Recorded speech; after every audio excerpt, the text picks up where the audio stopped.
قیدی نمبر 650 کی چیخیں ہمیں سونے نہیں دیتی تھی. یہ کوئی پاکستانی عورت تھی جو ہمارے ساتھ بگرام جیل میں قید تھی.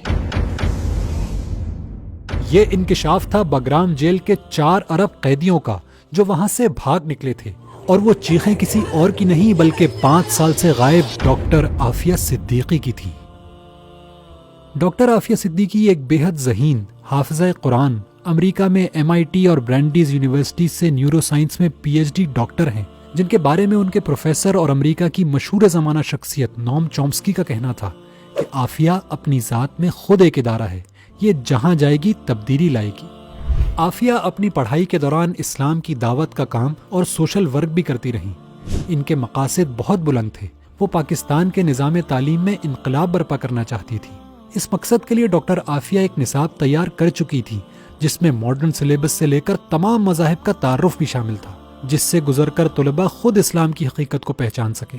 ان کے مجوزہ نظام تعلیم میں قرآن کریم اس طرح پڑھایا جاتا کہ تعلیم مکمل ہونے تک قرآن انہیں ترجمہ و تفہیم کے ساتھ یاد ہو چکا ہوتا.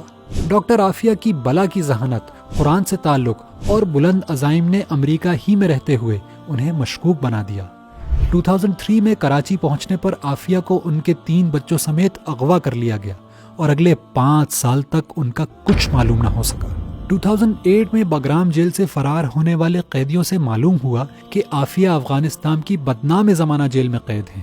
امریکی حکام نے اپنی گھٹیا حرکتوں پر پردہ ڈالنے کے لیے عافیہ کو جیل سے نکال کر قتل کرنے کا منصوبہ بنایا. نہتی عافیہ پر امریکی فوجی نے گولی چلائی جس سے وہ زخمی ہو گئیں. علاج کا کہہ کر عافیہ کو امریکہ روانہ کر دیا گیا، جہاں ان پر بے سروپا الزامات لگا کر جج نے فوری گلٹی آف آل چارجز کا فیصلہ صادر کر دیا اور انہیں 86 سال قید کی سزا سنا دی گئی. ان کے دونوں بڑے بچے 2010 میں واپس پاکستان بھجوا دیے گئے، جبکہ سب سے چھوٹا بچہ تاحال لاپتہ ہے. امریکی جیل میں عافیہ کو کسی قیدی کے برابر حقوق ملتے، نہ ہی میڈیکل اور وزٹ کرنے کی سہولیات دی جاتی. یہ ہے انسانی حقوق کا پرچار کرنے والے امریکہ کا بھیانک چہرہ، جو اس قدر خوفناک ہے کہ لوگ پیس اینڈ فریڈم کے چمکتے سلوگنز کے پیچھے اگر اس کی حقیقت دیکھ لیں تو انہیں دنیا میں پھیلی دہشت گردی اور بدامنی کی اصل وجہ سمجھ آ جائے. ڈاکٹر عافیہ کی قید کے 20 سال بعد پہلی مرتبہ ان کی اپنی بہن ڈاکٹر فوزیہ سے ملاقات ممکن ہو پائی. جماعت اسلامی کے سینیٹر مشتاق احمد خان بھی اس ملاقات میں موجود تھے، جنہوں نے بتایا کہ جیل میں تشدد سے ڈاکٹر عافیہ کے دانت ٹوٹ چکے ہیں، جسم اور دماغ لاغر ہو چکا ہے، سر پر چوٹوں کی وجہ سے وہ ٹھیک سے سن بھی نہیں پاتی.